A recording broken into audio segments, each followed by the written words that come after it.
পুরোটাই আমি বলবো যে মানে এটা ফারুকী ভাই। ফারুকী ভাই না বললে হয়তো আমি তখন আশা হতো না। আসলে আমি অ্যাক্টিংয়েও সোফার অ্যাকসেপ্টেন্স পাচ্ছি। সোফার সামনে আরও ভালো কাজ দিতে চাই। অ্যালেন স্বপন তো অফকোর্স আমার মানে অভিনয় করেছি ওখানে, প্লাস ওখানে আমার গান আছে।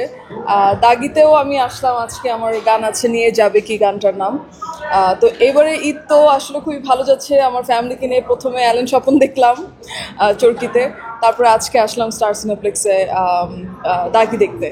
সো এটাই আমার ঈদ যাচ্ছে সোফার।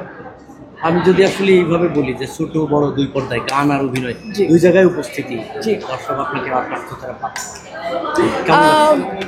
এটাই মানে আসলে এটাই তো সবচেয়ে ভালো মানে বড় পাওয়া যে আমি গানের মানুষ, আমার গানটাও আছে।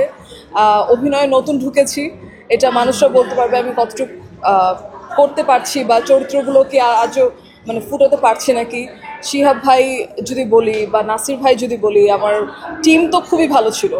সো সব কিছু মিলিয়ে এখন দর্শকরা বলবে অ্যালেন স্বপনে আমি কেমন করেছি অ্যাজ এ অ্যাক্টর।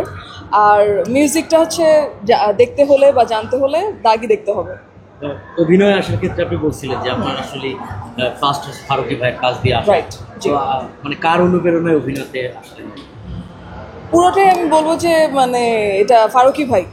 ফারুকী ভাই না বললে হয়তো আমি তখন আশা হতো না। আসলে সত্যি কথা বলতে ফারুকী ভাই যখন বলছে তখনই মনে হলো যে আচ্ছা, মিউজিক তো অনেকদিন ধরে করছি, করব, সবসময় করে যাব, এই জায়গাটাকে একটু এক্সপ্লোর করবো নাকি। যখন ফারুকী ভাইয়ের মতো একটা ভালো ডিরেক্টর অফার দিবে তখন কিন্তু এটা খুবই ডিফিকাল্ট ফিরিয়ে দেওয়া। তো সেই ক্ষেত্রে আসলে ফারুকী ভাই, চঞ্চল ভাই আমার কো অ্যাক্টর ছিল। সেখান থেকে অ্যালেন স্বপন আমার সেকেন্ড কাজ, এবং দুইটা কাজই চরকির মাধ্যমেই হচ্ছে। সো অবশ্যই আমি খুবই খুশি যে আমি অ্যাক্টিংয়েও সোফার অ্যাকসেপ্টেন্স পাচ্ছি। সোফার সামনে আরও ভালো কাজ দিতে চাই।